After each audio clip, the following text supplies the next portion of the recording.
এই পাঁচটি সম্পদ হারিয়ে ফেলার আগে তোমরা এটার মূল্যায়ন করো, এটার যথাযথ ব্যবহার করো, এটাকে সঠিকভাবে কাজে লাগাও।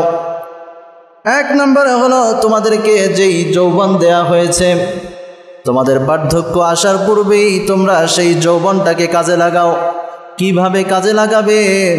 লাগানোর পদ্ধতি হলো আমা খলাকুতুল জিন্না ওয়াল ইনসা ইল্লা লিয়াবুদুন।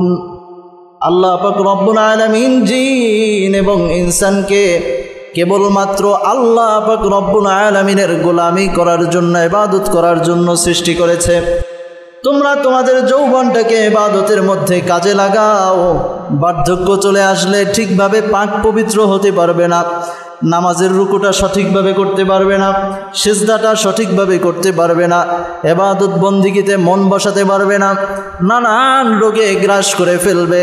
অতএব তোমাদেরকে যেই যৌবন দেয়া হয়েছে, বার্ধক্য আসার পূর্বেই তোমরা সেই যৌবনটাকে মূল্যায়ন করো, কাজে লাগাও। দুই নম্বরে আল্লাহর রাসূল সাল্লাল্লাহু আলাইহি ওয়াসাল্লাম বলেন, তোমাদেরকে যেই সুস্থতা দেয়া হয়েছে, যেই সুস্বাস্থ্য দেয়া হয়েছে, অসুস্থতা আসার পূর্বে তোমার সুস্থতাকে কাজে লাগাও। কারণ সুস্থতা হচ্ছে একজন মানুষের আল্লাহর পক্ষ থেকে পাওয়া সব থেকে বড় নেয়ামত। বলেন সুবহানাল্লাহ। সব থেকে বড় নেয়ামত কি? সুস্থতা। একদিন মুসা আলাইহি ওয়াসাল্লাম আল্লাহ পাক রব্বুল আলামিনকে জিজ্ঞেস করলে, ইয়া রব্বুল আলামিন, আপনি যদি মুসা হতেন আর আমি যদি আল্লাহ হতাম, কখনো সম্ভব না, কিন্তু ধরেন যদি আপনি মুসা হতেন আর আমি যদি আল্লাহ হতাম, তাহলে আপনি আমার কাছে কি চাইতেন?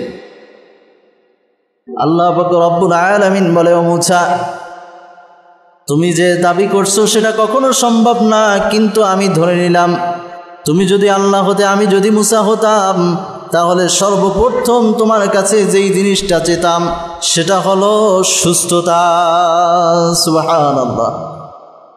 সুস্থতা এত বড় নেয়ামত। আপনার কাছে গাড়ি, বাড়ি, নারী, টাকা পয়সা, ধন দৌলত সব কিছু আছে, কিন্তু আপনি অসুস্থ। ব্যক্তিটা অসুস্থ, বলেন ওই ব্যক্তির কি মূল্য আছে? এইগুলার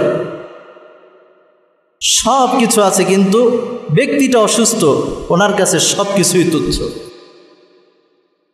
যদি আপনাকে বলা হয় আপনাকে গোটা পৃথিবীর রাজত্ব দেয়া হবে, কিন্তু বিনিময়ে আপনার চোখ দুটা তুলে নেওয়া হবে, আপনার পা দুইটা কেটে ফেলা হবে, আপনি কি রাজি হবেন? আপনি যদি সুস্থই না থাকেন, তাহলে এগুলো কিভাবে ভোগ করবেন? এগুলো দিয়ে আপনার কি বা লাভ হবে? এই জন্য আল্লাহ রাসূল সাল্লাল্লাহু আলাইহি ওয়াসাল্লাম বলেন, তোমাদেরকে আল্লাহ পাক রব্বুল আলামিনের শ্রেষ্ঠ নেয়ামত যেই সুস্থতা দেয়া হয়েছে, এই সুস্থতার সময়টাকে তোমরা মূল্যায়ন করো, তোমরা কাজে লাগাও। অসুস্থতা আসার পূর্বে সুস্থ থাকা অবস্থায় আল্লাহর ইবাদত করো, সুস্থ থাকা অবস্থায় সালাত আদায় করো, সুস্থ থাকা অবস্থায় দ্বীনের খেদমত করো, দ্বীনের পথে নেমে যাও। কারণ অসুস্থতা চলে আসলে সব কিছুর ভিতরে তোমার ব্যাঘাত ঘটতে থাকবে। তিন নম্বরে আল্লাহ রাসূল সাল্লাল্লাহু আলাইহি ওয়াসাল্লাম বলেন, সচ্ছলতা। তোমাদেরকে যেই সচ্ছলতা দেয়া হয়েছে, যেই অর্থ সম্পদ দেয়া হয়েছে, বলেন তো আমরা টাকা পয়সা, অর্থ সম্পদ এগুলো কার মাধ্যমে পেয়ে থাকি? আল্লাহর পক্ষ থেকে। কার পক্ষ থেকে? কারণ আমাদেরকে সব কিছু দেওয়ার মালিককে। হয়তো আমরা বিভিন্ন মাধ্যমে পাই, কিন্তু এটা আল্লাহর পক্ষ থেকে আসে। আল্লাহ রাসূল সাল্লাল্লাহু আলাইহি ওয়াসাল্লাম বলেন, তোমাদেরকে যেই সচ্ছলতা দেয়া হয়েছে, যেই অর্থ সম্পদ দেয়া হয়েছে, দারিদ্রতা আসার পূর্বে তোমরা সেই সচ্ছলতাকে তোমরা কাজে লাগাও। তোমাদেরকে দারিদ্রতায় গ্রাস করার আগে তোমরা সেই সচ্ছলতাকে কাজে লাগাও। তোমার যে অর্থ সম্পদ আছে, তুমি সেটাকে সঠিকভাবে ব্যবহার করো, হালাল পন্থায় ব্যবহার করো, আল্লাহর রাস্তায় দান করো, যাকাত ফরজ হলে যাকাত দাও, হজ ফরজ হলে হজ করো। যখন দারিদ্রতা চলে আসবে, তখন তোমার সচ্ছলতা, অর্থ সম্পদ সব হারিয়ে যাবে। কারণ আল্লাহ এমন আল্লাহ, যিনি একজন মানুষকে ফকির থেকে বাদশাহ বানাতেও সময় লাগে না, আবার একজন বাদশাকে বাদশাহী থেকে ফকির বানাতেও সময় লাগে না। কি আল্লাহর কোনো সময় লাগে? একজনকে 10 তলা থেকে গাছতলায় নামাতে কতক্ষণ, আবার গাছতলা থেকে 10 তলায় উঠাতেও তার কোনো সময় লাগে না। তিনি মুহূর্তেই সব কিছু করতে পারেন। কুম বলবেন, কুম ফায়াকুন, সব হয়ে যাবে। 4 নম্বরে আল্লাহ রাসূল সাল্লাল্লাহু আলাইহি ওয়াসাল্লাম বলেন, তুমি যে অবসর সময়টা পেয়েছো, ব্যস্ততা আসার পূর্বে তোমার সেই অবসর সময়টাকে তুমি কাজে লাগাও। তুমি এখন একটু সময় অবসর আছো, এমন একটা সময় আসবে তুমি নানান দিকে ব্যস্ত হয়ে যাবে। যেই অবসর সময় পেয়েছো, ব্যস্ততার কারণে তুমি নফল ইবাদত করতে পারবে না, চাকরি, সংসার ইত্যাদি নানান ব্যস্ততার ভিতরে পড়ে তুমি নিজের জন্য সময় পাবে না।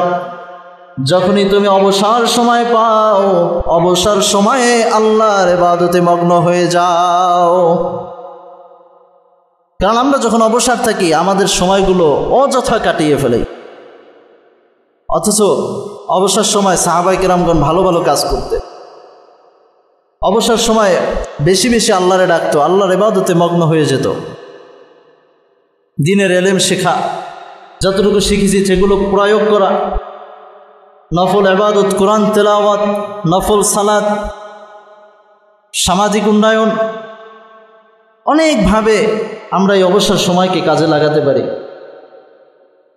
এই জন্য আল্লাহ রাসূল সাল্লাল্লাহু আলাইহি ওয়াসাল্লাম বলেন, ব্যস্ততা আসার পূর্বে তুমি তোমার অবসর সময়টাকে মূল্যায়ন করো, অবসর সময়টাকে কাজে লাগাও।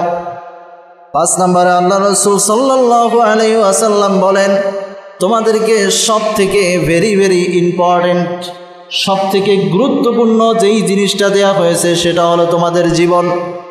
তোমাদেরকে যেই জীবনটা দেয়া হয়েছে, মৃত্যু আসার আগে তোমরা এই জীবনটাকে মূল্যায়ন করো, কাজে লাগাও। যখন তখন তোমার মরণ এসে যেতে পারে, মুহূর্তের ভিতরে তোমার আমলের খাতা বন্ধ হয়ে যাবে। তুমি যদি সারা দিন, সারা রাত, সারা বছর, যুগ যুগ কান্না করে কবর ভাসিয়ে দাও, একটা নেকি কেন, আধগান নেকিও তোমার হাসিল হবে না, কারণ তোমার আমলের খাতা বন্ধ হয়ে যাবে।